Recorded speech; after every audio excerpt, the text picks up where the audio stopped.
Hello and welcome to a Star Citizen Squadron 42 Episode 1 update for September 2019. Squadron 42 Episode 1 has seen a delay in its projected feature-complete beta date.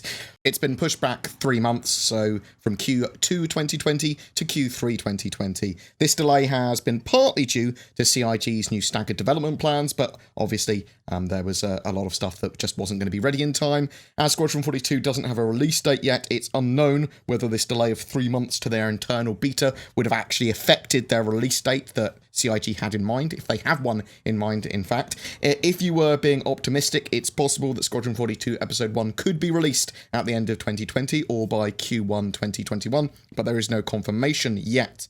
Let's talk about some of those roadmap changes and what else CIG have been working on for their premiere full game.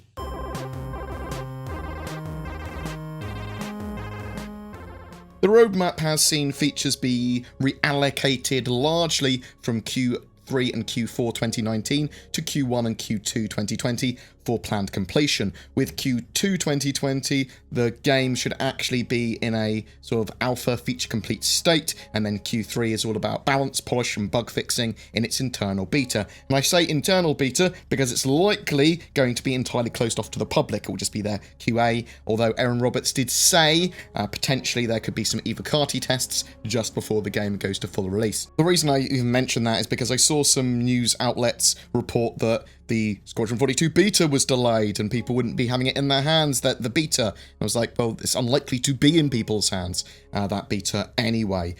So some other stuff that's happened with that roadmap. There's been the addition of human Ai Kombat V2 as a feature, which is already at 22 of 27 tasks. This is planned to be completed for Q3 2019. This is actually already in the Persistent Universe roadmap, but only just got added here.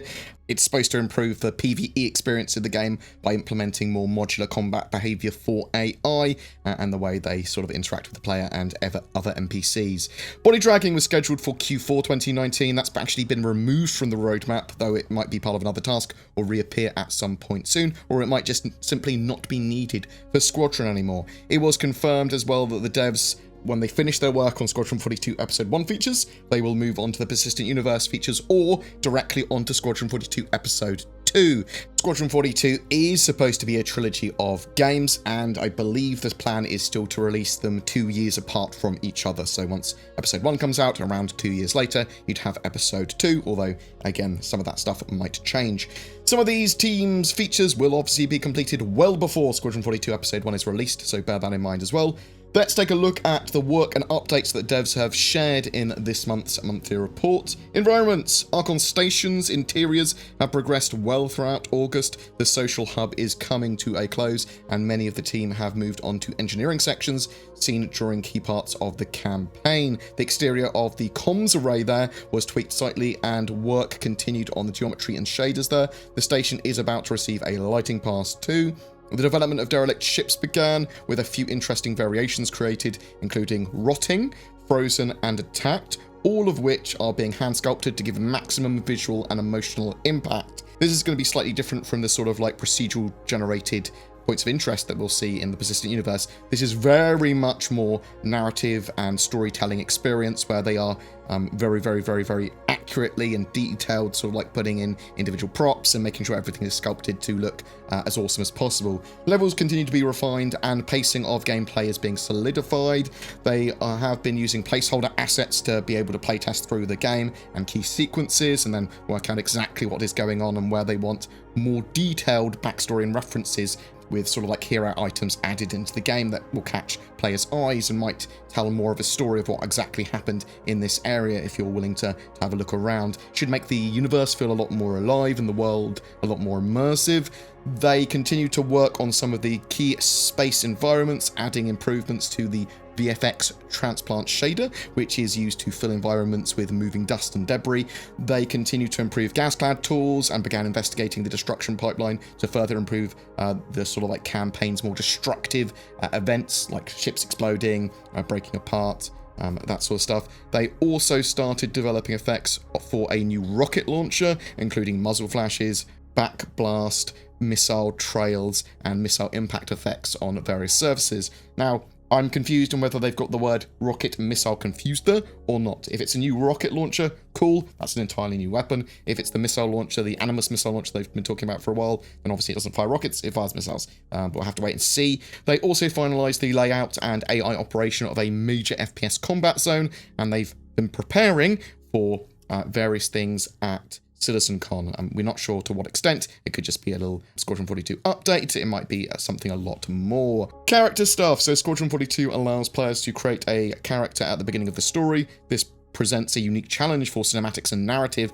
as most things relating to the story feature full performance capture, and one of the goals is to keep all cinematic sequences unified. So they test this by picking sequences that they're currently working on and switching between the male and female facial performance capture, and evaluate where they can keep the player sort of body motion unified and edit and adjust it where possible, and then they have to work out where they need to split performances. They don't want direct copies of line readings, and they want to give the actors freedom of expression, but the overall cadence and timing must match, particularly at the start times for each capture scene. The female character model is smaller than the male model as well, both in terms of body size and camera framing, so they artificially sort of like drop the camera tripod height by 10 centimeters for the female characters now, if you choose a female character. Further adjustments to the character's motions were made as well, such as adjusting the hands and back to fit in chairs properly. Animation continued R&D into motion matching tech, which will give us better blended animations and less snapping or out of place animations. They're looking at how seamlessly it can transition from locomotion into a usable enter animation. They've also started implementing a firing range apparently as well there for testing, and potentially a location in game. They have finished their first set of hair under the new finalized hair creation pipeline. Revisions were made to some uniforms, and they wrapped up a key piece of enemy armor. An extremely important character concept was also completed and will soon move into the implementation phase.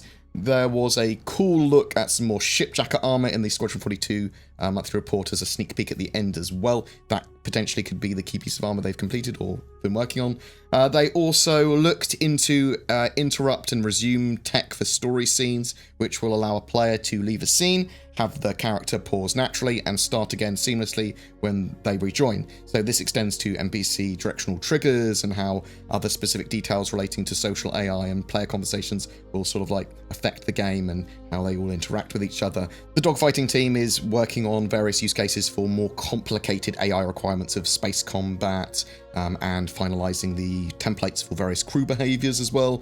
There's testing for the newest AI collision avoidance changes that's underway. There is lots and lots of overlap work that's been done for the persistent universe for AI that's also going into Squadron 42. I have a video as well up on the Star Citizen monthly report which goes over a lot more of the AI details as well. I'll chuck it in the links below. Engine and rendering wise, the first draft of the new graphics pipeline was submitted. The goal is to gradually transition to a Vulkan and DirectX 12 friendly pipeline and implement the Vulkan backend. The first pass includes initial interfaces and implementation, tone mapping, and the first Vulkan code added to the renderer. They have improved various planet rendering techniques as well. This now allows for additional evaluation of ground fog density samples, and clouds at a later stage will also be able to be using this, and incorporates them into scatter equations. They will continue updating the renderer design along with the cleanup of the old code and redundant features. They'll clean all that up. They're getting the back end all in order. They continued with some core features including gas clouds, sun shadows, volumetric sun shadows are now complete on the GPU side and correctly account for shadows between adjacent and parented clouds. There is continuing work that involves factoring these volumetric shadows into the general lighting equation for opaque meshes. Alongside this, improvements were made to the glass shader refraction effects, which is used to render plastic sheets and icicles and things like that. They finished work on tri-mesh splitting, and they've also made batch progress physics proxy updates, which now don't update the physics proxy if the entity has network serialization disabled. And that's basically it for Squadron 42's updates this time. I suspect we'll be getting a lot of Squadron 42 info in this year's CitizenCon on the 23rd of November, but that is a subject for another video.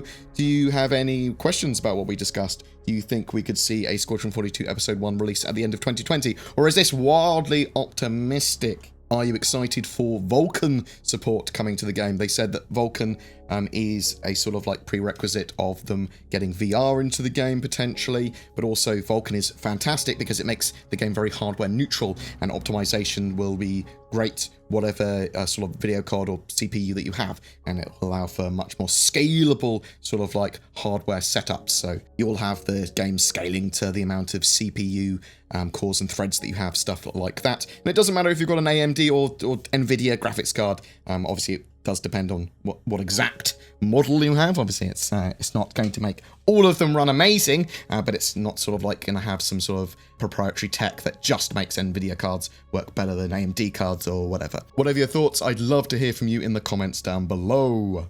Every month we have a ship giveaway. For September 2019, it's for an Anvil Carrack, the mighty exploration ship. It is being donated by the organisation Ultra. They are a chaotic, neutral, multi-role org where they encourage their members to focus on their speciality and find their speciality, and they provide them the freedom to play however they want. In Ultra, you're not just another drone, you become part of a family is the idea. Links below to check them out. They are recruiting. To be in for a chance of winning that ship, just comment on any of my videos made during September though. A random comment will be chosen as the winner.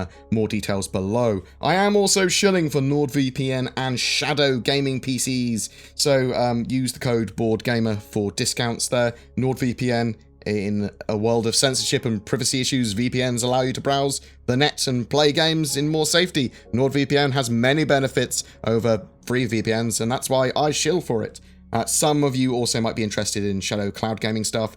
This allows you an alternative to sort of like buying and maintaining your own gaming PC. You can stream a custom Windows 10 environment to devices like your phone, a laptop, or a crappier, lesser PC, and bam, it's fantastically powerful, and it's maintained, and hardware is regularly updated for you. It's a fantastic service, Shadow. Cloud gaming certainly has quite a big future ahead of it. If you'd like to further support my channel, please consider subscribing, sharing this video, ringing the YouTube bell so you get notifications when a video goes live. This is a channel that is funded by the community via donations, Patreon members, YouTube members, and anyone else that wants to get involved with comments and helping. Thank you to everyone that goes the extra mile. Take care, and I will see you in the verse.